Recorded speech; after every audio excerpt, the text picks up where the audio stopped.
crashes make the rich richer. So if you want to get rich quick, I like the crashes. I invest as an insider. And for the average person who knows very little, they say, well, insider trading is illegal. No, it's not. So when people say, how do I change my life? Well, you change those words. I wouldn't go to school because you learn nothing about money in school. I wouldn't get a job because if I have a job, I'm an employee. And then I'd pay taxes. And I don't pay taxes. And I don't save money. And I use debt to get rich. And I don't invest in the stock market. That's why I'm rich. And so the young people who are listening right now are saying, but that's what my mom and dad said. But that's what mom and dad say all over the world. So to the young people, I just say challenge or question what you've been taught. Because from the Bible, I'm not religious, the word becomes flesh. So if you say, go to school, and you say, but I learned nothing about money. Get a job, you become an employee. Yeah. If you're an employee, you work for money, I pay taxes. Then they tell you to save money. Why would you save money when the government's printing money? You know, and get out of debt. Well, debt is money. I use debt to get rich. Most people use debt to get poor and invest in the stock market. I don't invest in the stock market. So when you wonder why so many people struggle financially, is they haven't challenged the hypnosis, the words, go to school, get a job, work hard, save money, pay taxes. Until you question those hypnotic trances, you don't change. So when I was a little boy, I had poor dad and rich dad, saying, in your head. He's saying, go to school. My rich dad goes, what a waste of time that is, Right. And the way my rich dad taught me is just playing Monopoly. 4 greenhouses, 1 red hotel. I learned about money. I learned to be a capitalist, not an employee. I don't pay taxes. I use debt for money. And I don't invest in the stock market.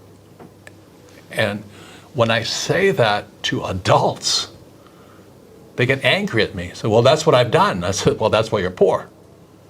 But when I said to young people, you have a chance yet. You have a chance. I'm not saying I'm right. I'm just saying question the hypnotic trance put in your head, because that's what keeps people poor.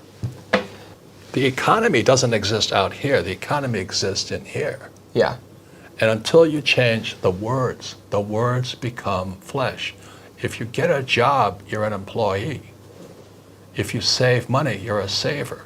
And why would you save money when they're printing money? And they say, invest in the stock market for your pension. Well, why would you do that? Because that's how they get your money. And get out of debt when guys like me are using debt as money. So question it, that's all I'm saying. So what do you think that person should do? They've started to question their beliefs. They got it. They know, okay, I've been brainwashed. I know, but what do I do now next? Well, not to be commercial about it, but that's why I created the cash flow game. Yeah. It's the only game that teaches accounting. Yeah. And most people come out of school, they don't even know what accounting is. They say, oh, they taught me to balance a checkbook. I'm going, big deal, You have to know assets and liabilities. You must understand taxes. The rich don't pay taxes. Yeah. And the rich use debt as money. So the question is, that's what I had to do when I was in my 20s. I said, how is it the rich learn to use debt as money? That's a challenge. And the brain goes, because it doesn't make sense. Yeah, it doesn't. Yeah, you got it. And then how do they not pay taxes? And what you'll find out in my new book, Fake, is the combination of debt and taxes. You see, the more debt I use, the less tax I pay. Right. It's counterintuitive.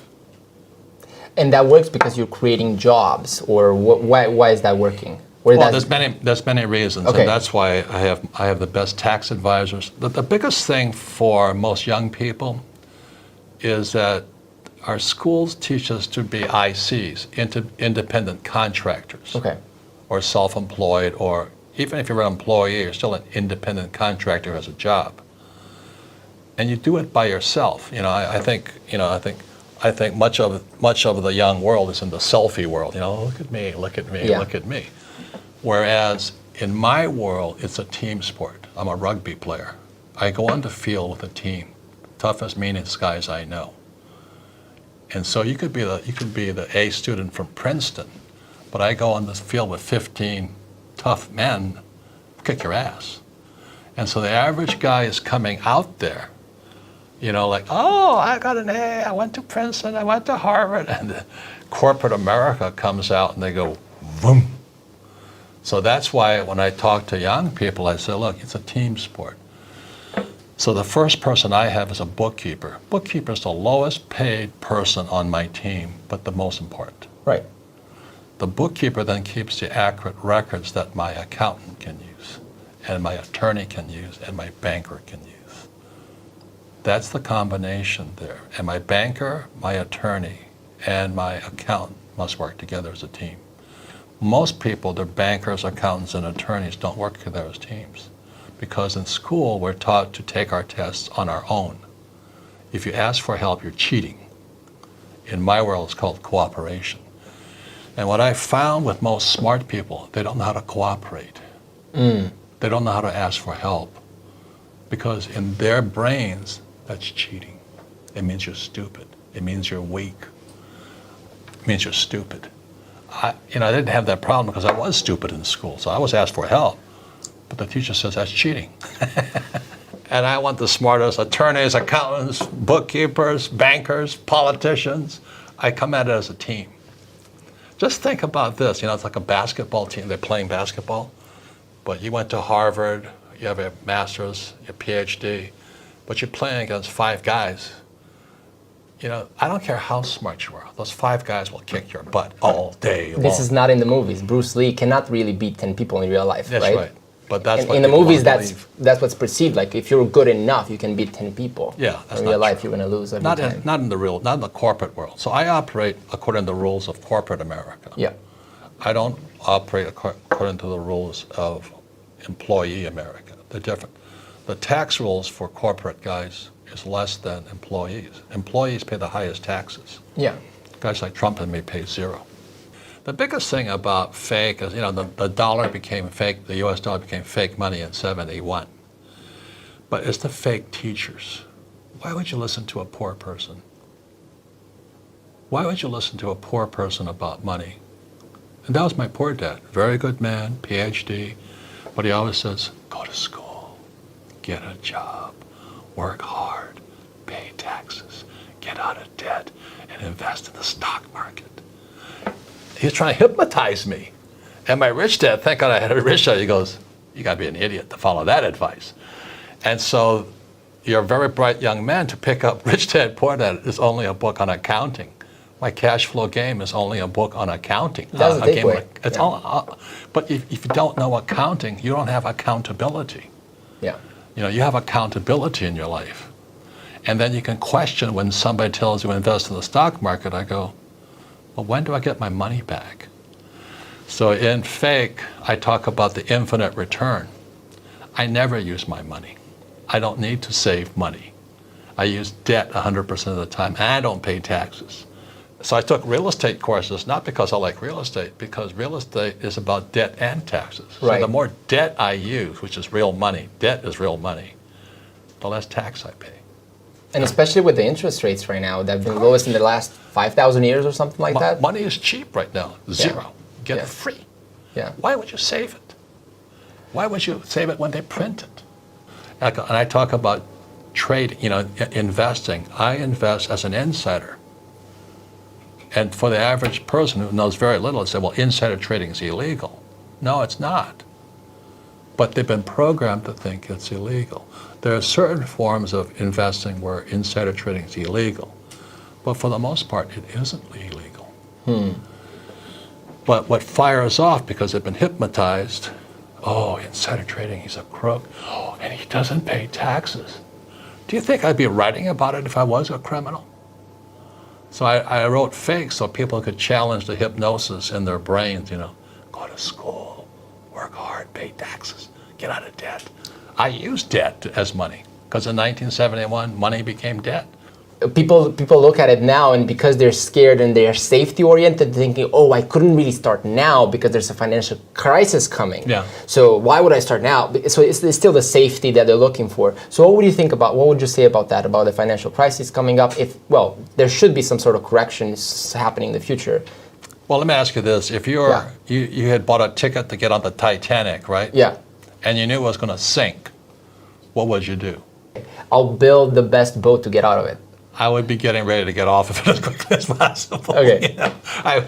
I would be looking at life rafts and checking things out and, you know, things like that. Yeah. Because we're going down. Yeah. And this is the difference. Crashes make the rich richer.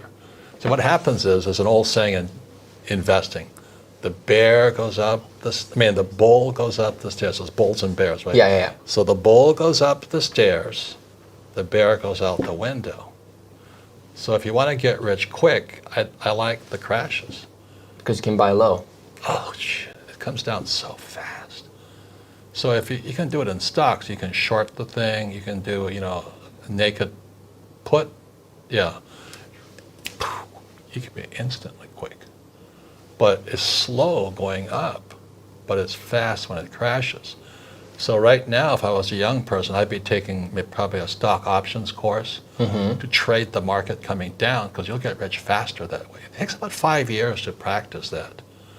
But I love crashes. You know, I get really excited about a crash. Unfortunately, most people get wiped out. But nonetheless, the facts are crashes make the rich richer. That's why fake is fight fake with facts. Yeah. So if you want to get rich quick, you know, it's when the Titanic is going down, you can sell lifeboats. You have to make mistakes to learn, but our schools punish you for making mistakes. And then they also punish you for asking for help, because that's called cheating. I call it cooperation. Yeah. So everything is opposite from school. You know, entrepreneurs are not going to make good employees. So you might as well think of your conditioning and do the opposite, and you're probably better off. Well, you got to change, go to school, get a job, save money, pay taxes. Yeah. You know, the question right now is, how do I make so much money, I use debt, and I pay no taxes legally? I said, I wouldn't be saying that if I was crooked about it. But I don't have to hide because I do it legally. When people hear this advice, then they go out in the world, and me included, but let's say I've done some sports, you've obviously had military training and all the things that I think evolved discipline in you, I'm thinking. But what would be your advice to toughen up? Because otherwise, any challenge that faces you, you're just going to fade and go back to safety. Correct. Well, I think that's one of the biggest problems is that people, the word is called resilience. Okay. If you know, like the greatest athlete in my time is Tiger Woods. Well, he just won a championship again. Yeah, but he went way up, and he came down as, you know, his wife caught him cheating, you know, everything, the humiliation, and then his back goes out, he has surgery. And after this long down period, he comes roaring back up to the top. And if you've ever been to Augusta, the golf course where the Masters is played, that is the toughest golf course I have ever seen. I don't know how those guys play that course. Yeah. You have to be a mountain goat to play that course, you know. And these guys are taking shots from down here, the green's up here. And these guys are going, holy mackerel. So he came back. So if there's a story of resilience and determination and a comeback, it's Tiger Woods. I mean, my esteem of, I'm in awe of that guy. He is really a great man to come from the top to the bottom, back to the top, you know. And we all have that in us, except in school we told, don't make mistakes. You know, if you fail, you're stupid. Well, he came back, he made him stronger.